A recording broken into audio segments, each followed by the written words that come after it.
Fourth time you try doing this, and the fucker locks up. Alright, gang. This is take 4. Well, on a Wednesday afternoon, now a little past 4 o'clock, you never know. Tail end of the Nats game here. Uh, when I tried this before, it was going into the top of the 10th. They were tied at 1. Now it's Atlanta leading 3-1. It's a spring training game. You don't really take that much stock in it, but a lot of topics I'm going to touch here. But I'll start by figuring, okay, we've already got a trash talk going baseball wise. Yeah, you go Phillies fans. Jesus fucking Christ. You ever see people that arrogant? Any type of sports fan in Philadelphia. I mean, let's face it. You know, you keep bitching and moaning like, oh, we have this reputation. You know, it's like, we don't deserve this reputation. Yes, you do. You boo Santa Claus. That's number one. Number two, you really, honestly, truly just don't show any sense of common decency. I wouldn't even know why. Someday, I don't know, someday I may want to go to a game in Philly, whatever the case may be, when it's the Phillies, or, you know, go see the Cavs, or whatever the case may be. I don't know. But someday, you know, I'm not saying it's right now because the money won't work. But someday I may go. All right, maybe it's a death wish. Think I give a shit. But I keep pointing out, you know, you have this reputation, and it's well deserved, I may add. You know, just being arrogant, cocky, flat out obnoxious. I mean, I could go on and on and on, but you know, my central point to this was they all want to stand there and talk about, oh, we're the big bad Phillies. You got competition now.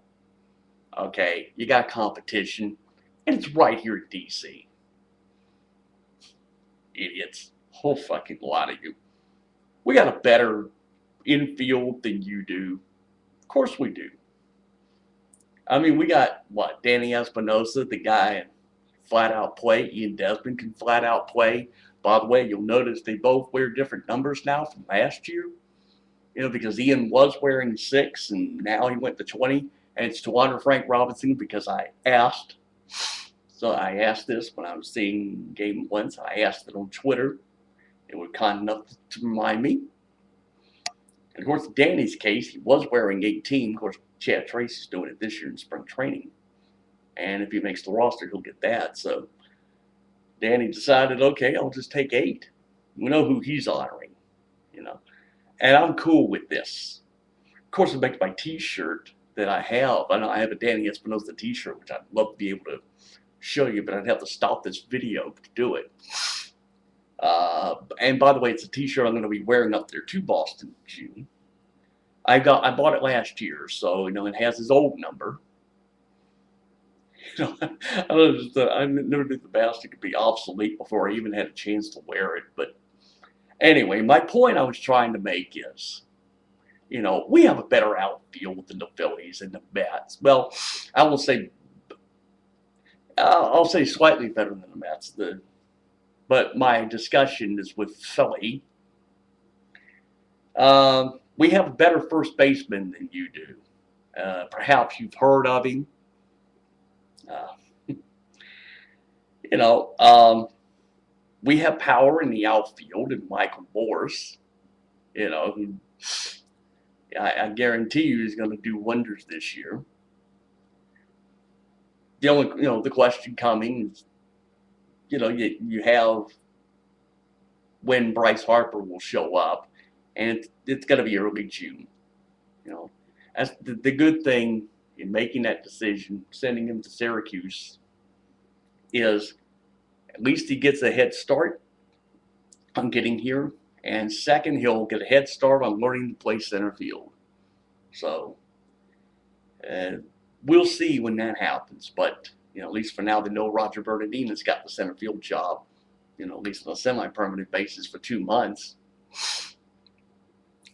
Uh, we're still waiting on Jason Worth. It's okay. I'm not going to go into that discussion. The year 2 of that contract.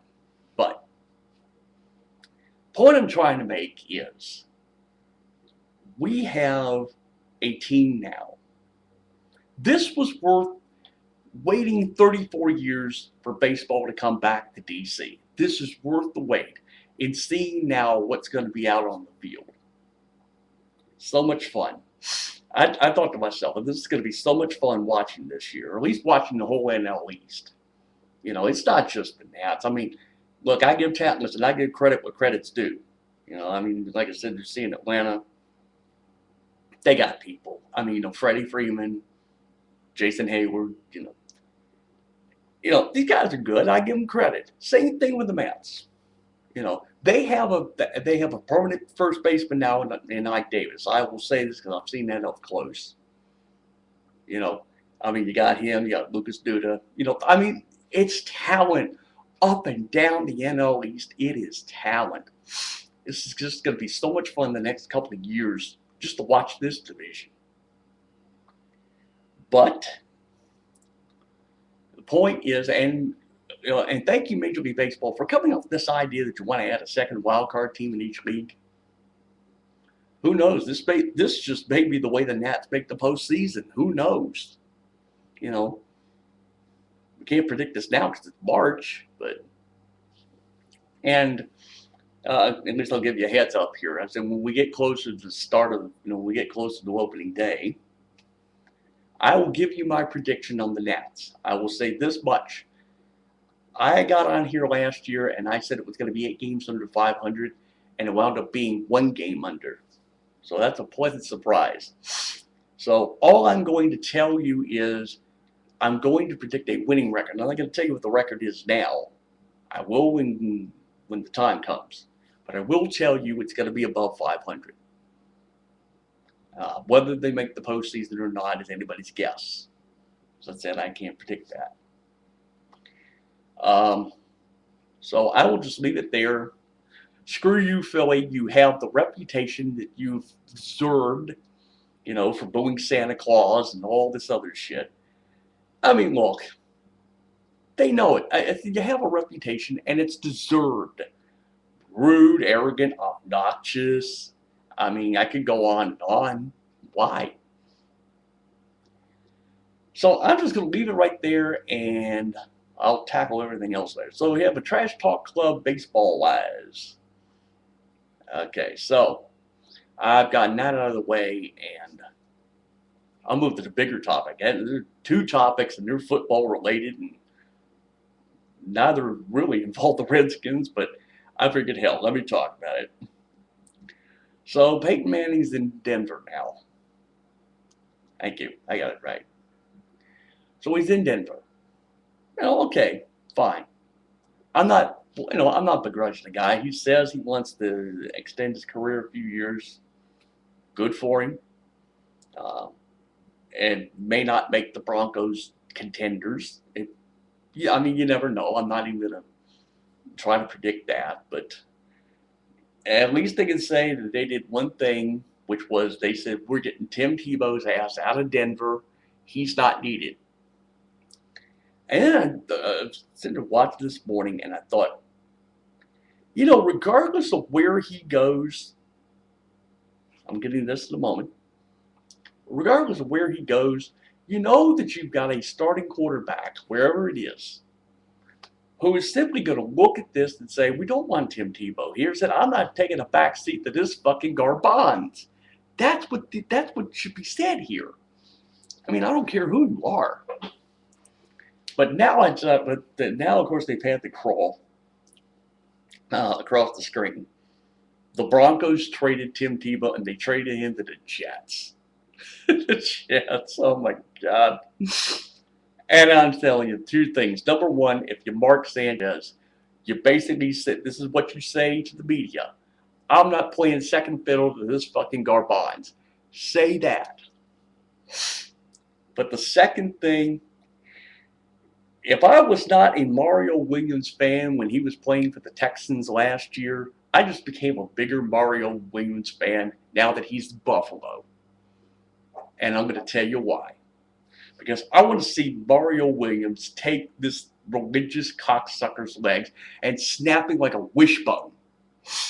I said this may be the one time I will honestly advocate a form of vigilante justice, but I want to see this. I want to see Mario Williams just stand there and just take it and crack him like a wishbone. I do. I don't care. I said anything to get this religious cocksucker out of pro football. I said the offense he runs is more suited for arena football than the NFL. I got to be honest with you. And the more you see it, the more you think you realize I'm right. But this is just going to be so much fun. I just want to see Mario Williams snap him like a fucking wishbone. Take those legs and snap him like a wishbone. Oh, God. This would give you a permanent heart. This is an orgasmic experience. I'm not afraid of saying that. This would be such an orgasmic experience, and you want to see this happen.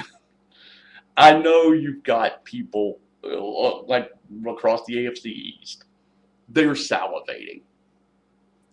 I mean, and it's a shame, though, that he couldn't have done what Tony Dungy was talking about. He would have liked to have seen Tim Tebow and Philly playing for the Eagles.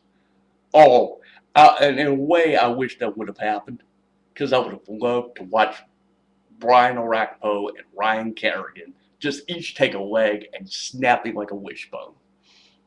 That would have given me such pleasure. I would have sold my soul to Satan for that. Oh, this is so much fun. I mean, all of this that happened today, this just made the video for me. I had to come on here to say that. I'm not going to back off from it either. Oh my God, I think I'll stop at this point.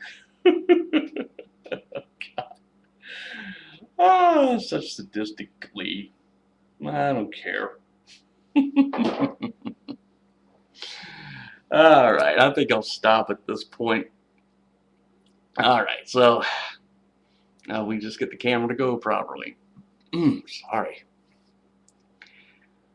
And we'll see you when I get around to doing another video. I never know when I do these things. So adios, motherfuckers. I get the picture to one freeze before I do anything. Adios, motherfuckers. I'm going.